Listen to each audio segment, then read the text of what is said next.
Good evening বন্ধুরা। তো এই দেখো রেডি হয়ে নিয়েছি। আর কি বলো তো, মানে খুব একটা ইচ্ছা করছিল না যেতে, কারণ কি তোমাদের দাদাভাই খুব ইচ্ছা বাড়িতে এসেছে।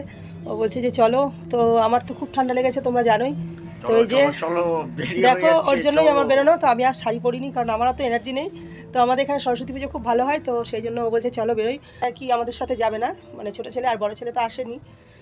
তো চলো যাই, একদিন একটু ঘুরেই আসি, তাহলে তোমাদেরকে একটু দেখাতে পারবো এখানে কিরকম পুজো হয়। ঠিক আছে, তো চলো সঙ্গে থাকো, দেখতে থাকো বন্ধুরা। তোমাদের একটা নতুন ধরনের থিম দেখায়। চলো, সরস্বতী পুজো ঠাকুর দেখতে বেরোলে, আমরা ঠাকুর দেখতে বেরিয়েছি। তো অনেক ভিডিও আছে, তো সব ভিডিও তো একসঙ্গে দেখা যাচ্ছে না, মানে দিতে পারছি না। তো একটু একটু করে দিচ্ছি, তোমরা সবাই দেখো। আর পুরো ভিডিও দেখতে হলে আমার ইউটিউব চ্যানেলে চলে আসো। আমার ইউটিউব চ্যানেলের নাম হচ্ছে শর্মিষ্ঠা সিম্পল লাইফস্টাইল। তো এটা হচ্ছে নারীদের সম্মান, নারী পুরুষ সমান সমান, সেটাই বলতে চেয়েছে। তো বাড়িতে এসে বাবা মাকে বলছে যে মেয়ে বাড়িতে আসেনি, তো বলছে এখনও আসেনি। আর এখান দিয়ে রাস্তা দিয়ে হেঁটে যাচ্ছে, আর দুটো মাতাল আর কি মেয়েটাকে দেখে মানে খারাপ কথা বলছে। তো তারপরে মেয়েটাকে ধরে নিয়ে গেছে এই বনের মধ্যে, নিয়ে গিয়ে মেয়েটার সঙ্গে খারাপ ব্যবহার করেছে। তো তারপরে মেয়েটার যদি বাড়ি থেকে বলে দেয়, সেই জন্য মেয়েটাকে আর কি মেরে ফেলার চেষ্টা করছে। তো অবশেষে মেয়েটাকে মেরে ফেলেছে। মেরে ফেলার পরে তখন তার দেহটা কী করবে, মানে বডিটা, তখন লাশটা নিয়ে গিয়ে আগুনে পুড়িয়ে ফেলবে। তো এই জঙ্গলের মধ্যেই মেয়েটার সঙ্গে খারাপ আচরণ করেছে, এইসব নানান কিছুই দেখাচ্ছে। তো তোমরা হয়তো ঠিক করে বুঝতে পারবে না, তাই আমাকে বলে দিতে হলো। যেটা আর কি হয়ে থাকে এখন এই পৃথিবীতে, মানে নারীদের সম্মানের কথা সবাই বলে, কিন্তু সম্মান সেভাবে দেওয়া হয় না। তো সেই থিমটাই এখানে তুলে ধরা হয়েছে।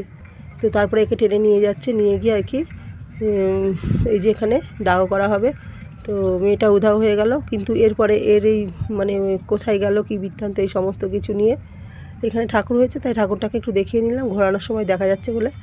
তো তারপরে এর বিচার বসবে, যাই হোক। তো বিচার বসার পরে আদালতে গিয়ে বলা হচ্ছে যে ভীষণ ভিড়, তো এর জন্য ভালো করে দেখা যাচ্ছে না। তো বলা হচ্ছে যে আর কি দোষীর শাস্তি চাই। তো সেই জন্য আদালত বসানো হয়েছে, এই যে এখানে বলা হচ্ছে দেখো। আর তার সঙ্গে বলা হয়েছে আর একটা কথা, জল অপচয় মানে বন্ধ করুন। আর এই যে আদালত।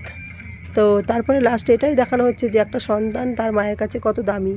তো মা তো চিন্তা করে সারাদিনের জন্য যে কখন আমার মেয়েটা বাড়ি আসবে বা ছেলেটা বাড়ি আসবে, কিন্তু মেয়েদেরকে রাস্তায় ছেড়ে এখনও পর্যন্ত আমরা আজও বাড়ির গার্জেনরা, বাবা মারা ভরসা পাই না যতক্ষণ না বাড়িতে আসে। তো এটাই বলা হয়েছে এখানে। তো তোমাদের ভালো লাগলে অবশ্যই লাইক করো, কমেন্ট করো, ঠিক আছে। তো চলো, এরপরে তারকেশ্বর থিম আছে, তোমাদের একটা একটা করে আমি ভিডিও দেখাবো, কারণ একসঙ্গে অনেক থিম দেখাতে পারছি না। তো এই জন্য এইভাবে দিচ্ছি, ঠিক আছে। তো চলো বন্ধুরা, তোমাদের ভালো লাগলে অবশ্যই লাইক কমেন্ট করবে। আমার যেসব বন্ধুরা এখনও চ্যানেলটা সাবস্ক্রাইব করেনি, সাবস্ক্রাইব করে আমার পরিবারে একজন হয়ে যাও। তারকেশ্বরের আর কি থিম, তো তোমাদেরকে আমি এরপরে ভিডিওতে দেখাবো সেটা, ঠিক আছে। তো চলো, টাটা।